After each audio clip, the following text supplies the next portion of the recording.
kan barang yang tidak berizin, merugikan kesehatan, merusak kesehatan masyarakat, itu harusnya tidak dibolehkan. Pak Ketua, ini ada pertanyaan terkait masalah kasus Nikita ini. Mungkin ada perkembangan bisa disampaikan.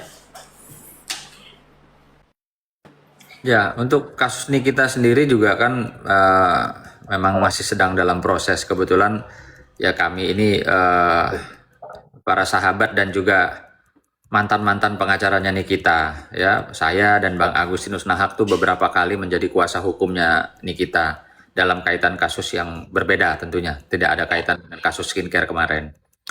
Nah, yang kami harapkan ya tetaplah keadilan ada ya buat teman kita Nikita, artinya ya dia mendapatkan hukuman sesuai dengan apa yang dia perbuat saja, jangan sampai dikriminalisasi lebih jauh gitu. Tapi Pak Ketua, mungkin saya sedikit masuk. Kemarin saya dapat informasi update A1 bahwa laporan Nikita tentang illegal access itu sudah naik penyidikan. Bahwa rekaman yang diambil oleh pelapor itu secara ilegal. Iya, betul. Dan itu sudah dilaporkan, sudah naik penyidikan. Jadi kalau nanti ke depan sidang nanti masuk ke MA kasasi dan ternyata alat bukti tersebut dipertimbangkan oleh hakim bahwa itu novum dan bukti baru, Nikita bisa bebas. Ya, betul. Jadi saya juga baca undang-undang baru ya, bahwa siapapun orang yang tanpa hak, artinya bukan pihak berwenang ya. Ya, Pihak berwenang pun juga ketika merekam pembicaraan orang itu harus melalui putusan pengadilan. ya. Bahwa orang ini boleh direkam karena ada dugaan kejahatan, sindikat dan lain sebagainya.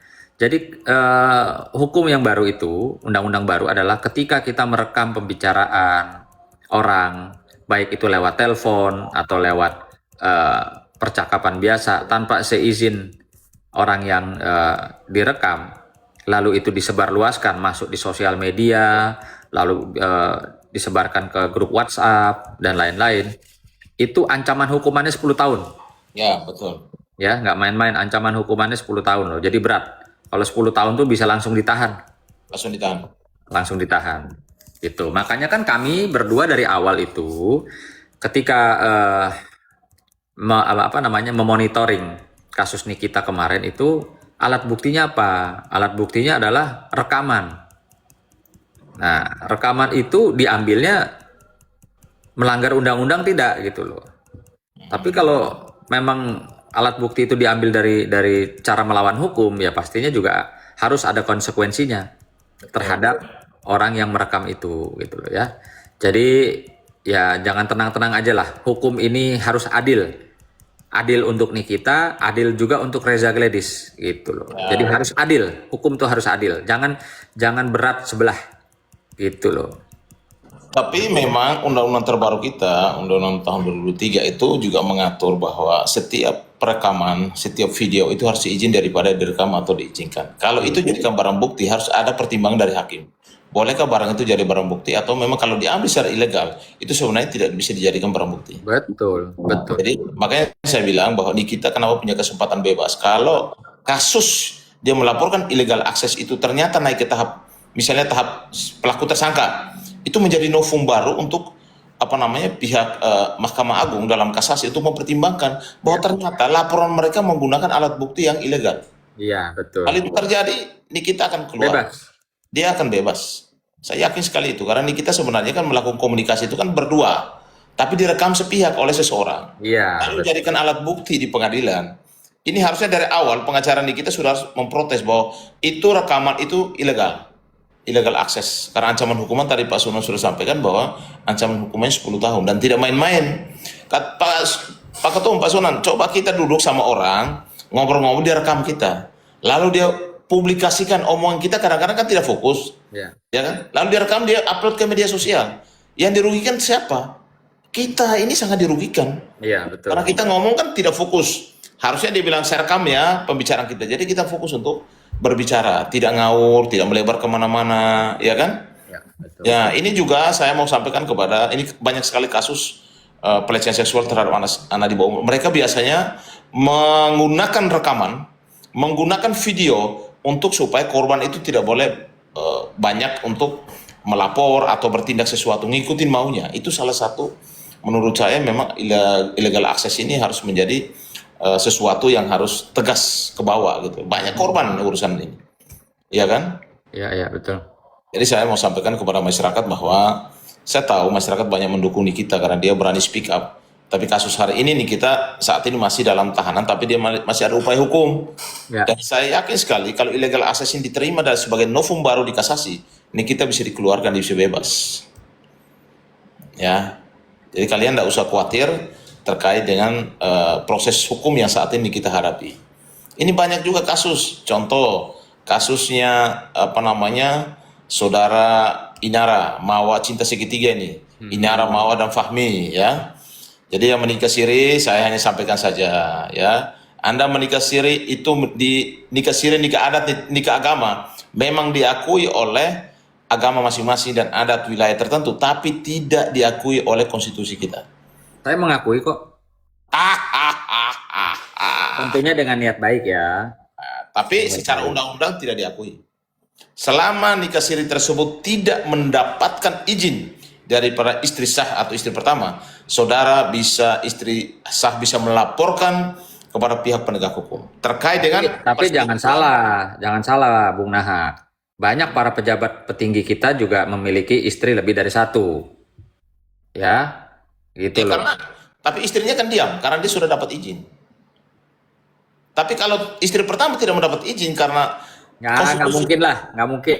Saya dapat pastikan tidak ada perempuan atau istri sah yang mengizinkan suaminya untuk menikah lagi. Pasti awalnya semua diam-diam. Tapi kalau bisa satu sajalah, jangan lebih-lebih lah. Kasihan juga. Beta omong ada yang terasa kok. Jadi maksud saya harus berbicara di pihak istri sah ini. Saya tidak bisa diganggu gugat ya. Nona-nona banyak, Bang Nahak ini kok begitu. Istri yang namanya siri tidak mendapatkan hak apapun. Hak perlindungan hukum, hak waris, bahkan terkait dengan hak untuk dia mendapatkan kepastian hukum. Makanya ambilnya di depan. Saya ada di sisi para istri sirih. Makanya kalian harus pintar. Berarti kita Kalian ambil di depan. Kalian ambilnya di depan, ya kan? Mau sama gua nikahin sirih gua dapat apa? Dapat rumah, mobil, tabungan gitu. Belajar sama saya. Jadi Bang Sunan ini ada beliau mau bahas tentang masalah si hak-hak daripada istri siri. Saya harus berada di posisi istri sah nih. Istri sah harus doain saya nih karena saya banyak membantu kalian.